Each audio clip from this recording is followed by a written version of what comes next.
help us understand what kinds of cuts Republicans are proposing in exchange for agreeing to raise the debt ceiling. Yeah, and to take a step back, I would say even more than that, the Republicans use this very cynically, right? So during the Trump administration, the debt ceiling, we were going to run up against it multiple times, and it was extended no problem. Republicans always supporting it, and it just they just use it as a little leverage point whenever there's a Democratic president. Otherwise, it doesn't really come up. And the Democrats are kind of stupid as well for not just getting rid of it whenever they have the power to do that. They could just repeal that law and we'd be good to go.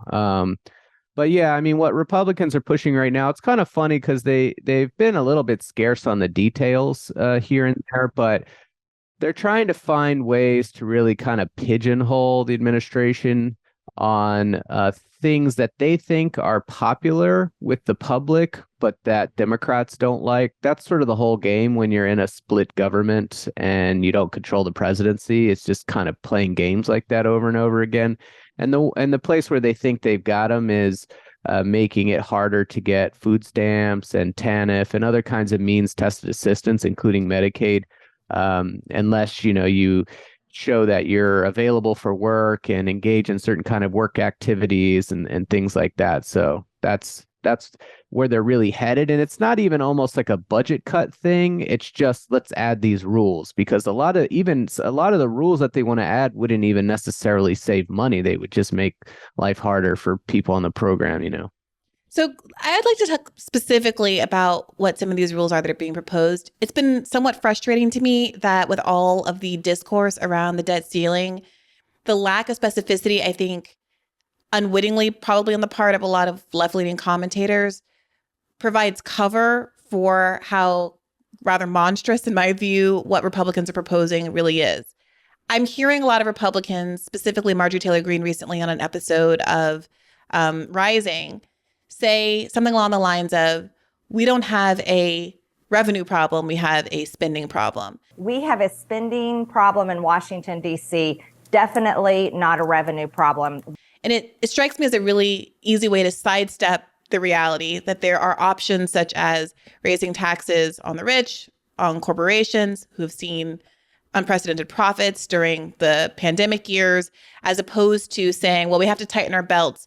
We're not going to raise a penny of taxes for the people who can most afford to contribute at this time. Instead, we're going to go after literally the poorest among us.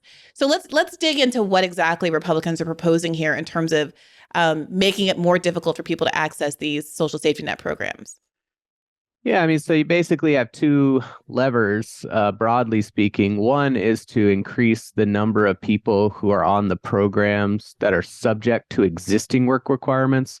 So this is kind of missed a little bit in the discourse, but it's already the case that, especially on food stamps, a lot of people and TANF, they are subject to what are called work requirements. It doesn't necessarily mean you have to have a job. You could sign up to do community service, or in some cases, you might be able to meet the requirement by doing like some education, or by showing that you're doing job seeking. It's that kind of stuff, some sort of activity. And so, for instance, in food stamps, those aren't usually applied to people who have dependent children. They're only applied to able-bodied adults without dependents, ABAWD. That's always the acronym they use. Right now, if you're over the age of 50, they don't apply those rules to you, even if you're an able-bodied adult without dependents. And they're saying they want to increase that to age 55.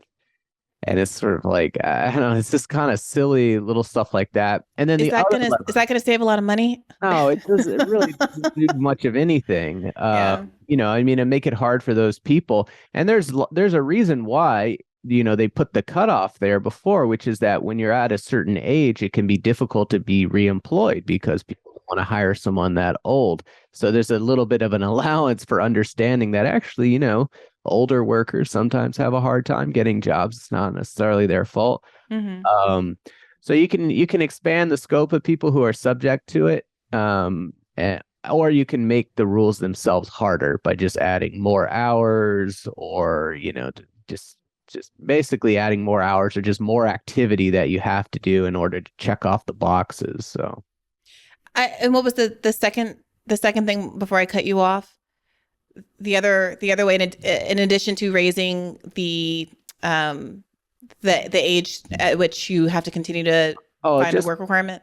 Just more work, just more activity that you have to do to check off the requirement, right? So they can expand the requirements to more people and they can make the requirements harder, right? So instead of having to do 20 hours a week, maybe 25 hours, something like that. So it's one of those two things. And the precise thing they want to do will differ depending whether you're talking about TANF or Medicaid or SNAP or whatever, but it all falls into one of those two buckets, basically.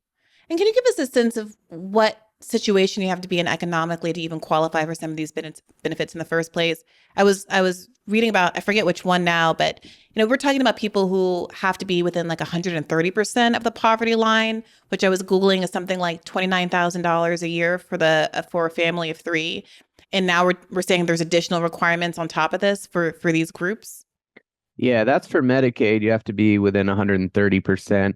For SNAP, it might depend. In some states, I think you can go as high as 200% of the federal poverty line. For TANF, you have to be really, really poor. Like I would say conventionally, 50% of the poverty line. And even then, you're really not likely to get on the program because it's unlike the other two programs, there's a fixed pot of money. And when they run out, they just run out, even if you're eligible for the program. So yeah, that's the one that's the most severe.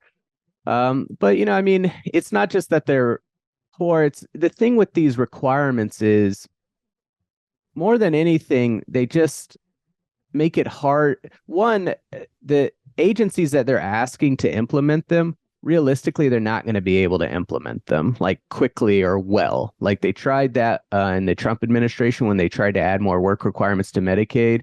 I think it was the state of Arkansas. It was just a disaster because you got to go to these people who are on these programs and somehow explain to them, there's this new shit you got to do in order to keep it going. You got to reach them. You got to identify them. They have to understand it and then respond to it. And that's just a complete mess. And so more than anything, they're just trying to kind of catch people in paperwork snafus. Like that's the main effect of it, is just to kind of catch people unaware and get them off the rolls that way. And with Medicaid, if we're really talking out what is being demanded, we want people who are both sick and too poor to afford health insurance to work at the same time that they're sick. Yeah, I mean, they may or may not be sick. A lot of people on Medicaid are healthy. Sure. They may not even use the insurance, but yeah, I mean, it's always a game to try to carve out people like that, and they never really do it very well. So, they'll try to say, well, okay, if you have a disability and you're on Medicaid, then maybe we won't do that. But then you're like, well, how do you know if someone has a disability and what would that amount to? Like, so every time it's always this funny step. They try to say, hey, we want people, they need to be trying. They need to be go out and trying to work one way or another. And then you immediately go, but what about this group? What about homeless people? What about disabled people? What about this person's like a student in college? And they just try to carve them out and carve them out and carve them out. And it just becomes impossible to carve all these people out just like as an administrative matter. And there's a whole private industry, right, of companies whose job it is to administer these work requirements. I was listening actually to this quite interesting expose that they were doing on, I think, NPR, where they're talking about how this whole industry sprung up in the 90s as a consequence of Bill Clinton's welfare reform. Today we have an historic opportunity to make welfare what it was meant to be, a second chance, not a way of life. And even though the bill has serious flaws that are unrelated to welfare reform, I believe we have a duty to seize the opportunity it gives us to end welfare as we know it. And that now they lobby, obviously, for more work requirements to be added all the time because they basically they contract with the government and get paid every time they're able to, not just when they're able to place someone in a work program, but also whenever a person who qualifies for a program finds a job, regardless of whether or not they're the ones that actually placed them. Yeah, no, there's a lot of people who benefit from it, certainly, whether because they're administering it or because they might set up a program or educational institution or something that you can use to check off the box. Like one example of this is the cosmetology schools. So if you're on TANF, one thing you can kind of do to keep the benefits is to, be in vocational training or something. And so people sign up to go to these cosmetology schools and go into debt and stuff like that just to try to hang on to the benefits, because they're unable to find a job or something like that. So there's a lot of parasitic elements that come in to try to either administer the benefits or to help people satisfy the rules in ways that may be very costly or really against the spirit of things. It's not very functional. Yeah. So, I mean, that being the case, and there being actually like quite an appetite in the United States in a bipartisan way for cutting the defense budget, which was unprecedented at $800 billion last year, $37 billion over what Biden even asked for. It feels particularly perverse for all of the attention to be on these kinds of programs that are designed to benefit the poor. And almost more, I shouldn't say more perverse, but additionally perverse is the way that from my perspective, it doesn't seem like Democratic leaders are really emphasizing the hypocrisy of Republicans who claim to want a balanced budget without touching some of the biggest line items on said budget at the same time that they are framing themselves as sort of these anti-war figures. Yeah, and I mean, you could go even further. Like, it's important not to get too caught into the literalism of a debt ceiling and the idea that they're worried about the debt because they have certain spending cuts that they'd like to see, and they're trying to push those through the debt, ceiling negotiations. But at the same time, they've also published a tax plan, which involve tax cuts, and the amount of the tax cuts actually exceed the savings that they're trying to achieve through their spending cuts. So the net of it would be higher deficits and higher debt. So again, like I said, I don't really think, and I almost wonder whether anyone's giving them credit for the idea that they care about the debt. I guess, in like CNN and place like that, maybe they take it seriously, but like in the sources I read, no one is really taking seriously. It's just, they're really trying, I think, more than anything else, just to try to get Biden and Democrats in a position where they're trying to defend the shiftless poor, which they think is beneficial to them, like electorally, to kind of get them in that direction. It's like when they would put resolutions up there that are like, it's the sense of the Senate that police are good or something like that, and like dare the Democrats to vote against it or something. It's basically like akin to that, but with much more serious, like real life consequences. Sure. But we also have, so when we first started talking, you mentioned that in a sane world, Democrats, when they had the House and Senate, sorry, old habits die hard. When they had the House and Senate, had opportunities for many years over the course of the last 10 years or so, had technically, just from a partisan perspective, the votes to get rid of the debt ceiling. They have declined to. There was apparently an effort even last year, Democrats anticipating losing probably both chambers in midterms, which didn't happen, but yeah, or even after they lose the chambers, they could have passed it. Bernie, after they lost the House, you have the lame duck session. Yeah. Bernie was saying, well, we need to get rid of the ceiling or at least extend it or something. And and even Biden at that point, and earlier in his administration, said that was a non-starter. So what is? I'm sorry. Like, there's a part of me that says, well, fine, screw it. Republicans are going to have to take responsibility for whatever global financial crisis occurs as a consequence of this, whether there's actually a default or if they do a 14th Amendment, which we should talk about, a 14th Amendment strategy, there will still be all of this uncertainty because it will be wrapped up in the courts and nobody will know how much credibility there is. All these kinds of things. Whatever disasters happen downstream, Republicans ultimately are the ones that I think pretty clearly from a posture perspective, a political perspective, caused it. And so if we're playing a game of chicken, fine, it's on you. But at the same time, from a cynical, former Democrat perspective, I have a great deal of frustration that this is a creation of their own making. And it's in there. I mean, from an internal party perspective, I have quite a bit of anger for the Democrats for basically seeming to prefer a world where they what is the benefit? What is the benefit of Democrats not pursuing getting rid of the debt ceiling? Nothing, because even if you wanted to do some of this stuff, you can still do it. Like it just puts you in a bad leverage position, right? Like just change the leverage, and then you can have whatever negotiations you want to have about how much you want to cut the deficit or debt or whatever, if that's the thing you're interested in. You know what I mean? Like, is it like an argument? Is it a Manchin cinema thing where they're not secretly Republicans anyway, and so they just wouldn't have voted for it in the first 2 years? Maybe. It's hard to say. It's hard to say because they never really flesh them out to see whether they're going to do it or not. During the Obama supermajority era, was there any conversation about abolishing the debt ceiling? You know, was it really the case that 10 of those Democrats were going to say absolutely not? Was there an argument that says, oh, well, we're going to look like spendy Democrats, and we have to have our public persona be that we actually care about the deficit as well, and the optics are bad?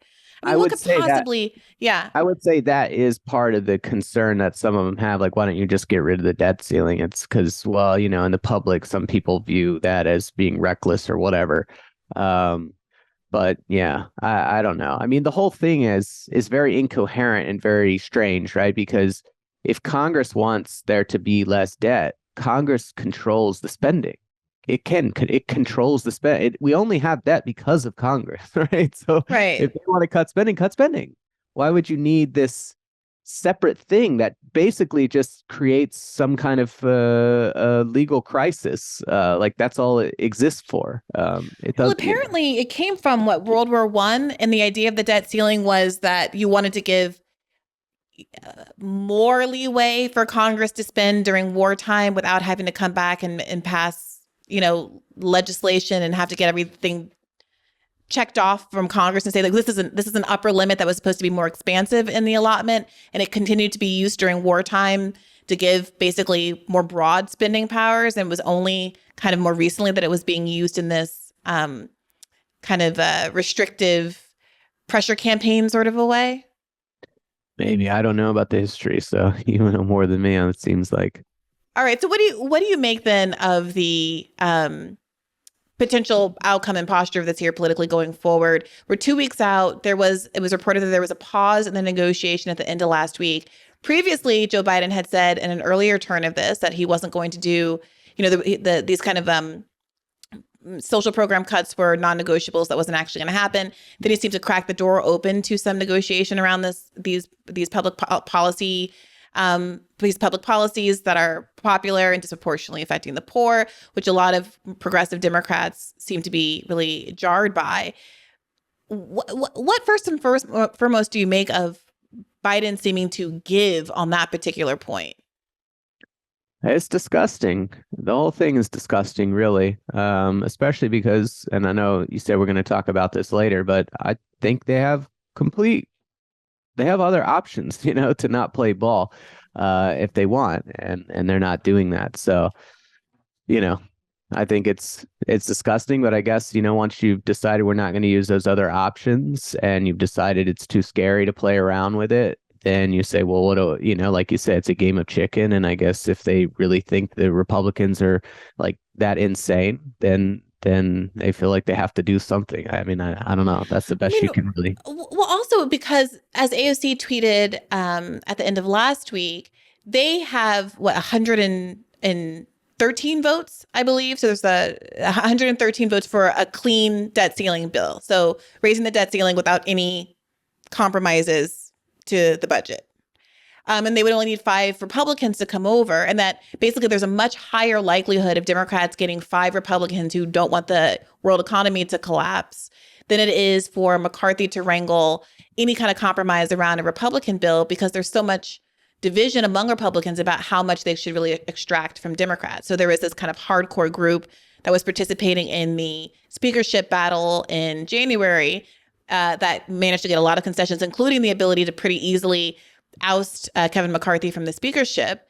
And he is up against that kind of rock and a hard place versus are Democrats going to be able to come up with 5 Republicans who basically are very invested in the global economy and financial markets and who might be willing to cross the aisle? I mean, that posture seems to benefit Democrats in the negotiation, but Biden's behavior doesn't see, insofar as he said he was open to those kinds of negotiations, doesn't seem to reflect that.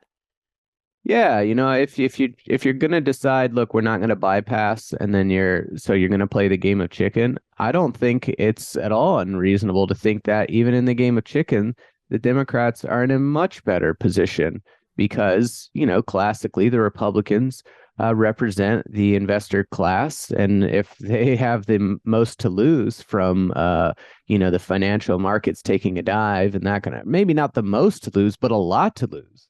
Right. I mean, if your assets start, plunging because of some kind of crisis, well, if you don't have any assets, that's maybe not a huge deal to you, but it's a huge deal to people who have millions and millions of dollars. Yeah, the anarchist in me is like, screw it.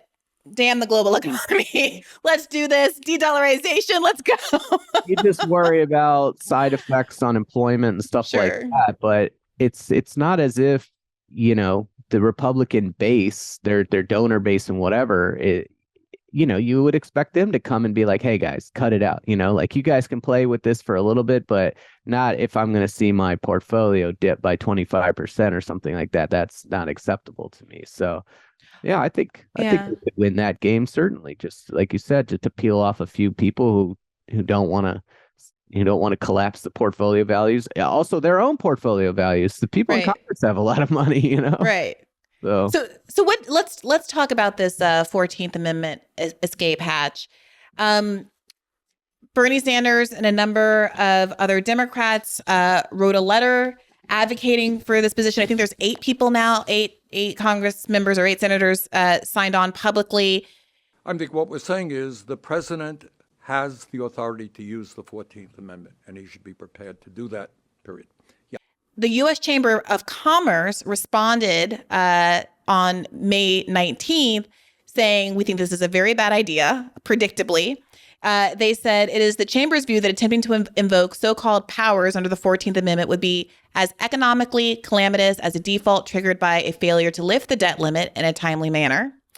It says it's not obviously supported by the Constitution. It cites Janet Yellen's recent characterization of such an act as, quote, legally questionable. And I guess my question to you is this just a predictable response from the Chamber of Commerce that's kind of a bluff? Or do you think that this is really kind of a fool's errand for Bernie and other progressives to be pushing for this 14th Amendment escape hatch? Yeah, I mean, I think the Chamber of Commerce is not, just representing the business community per se. It has a right-wing ideological organization first and foremost. So I think, like a lot of organizations that ostensibly are like membership organizations, but really are just kind of pursuing the politics of leadership one way or another. I think Commerce falls into that bucket. I mean, I see 3 possible escape hatches here, right? So the first is seniorage, which some people refer to as the coin or the platinum coin or whatever, right?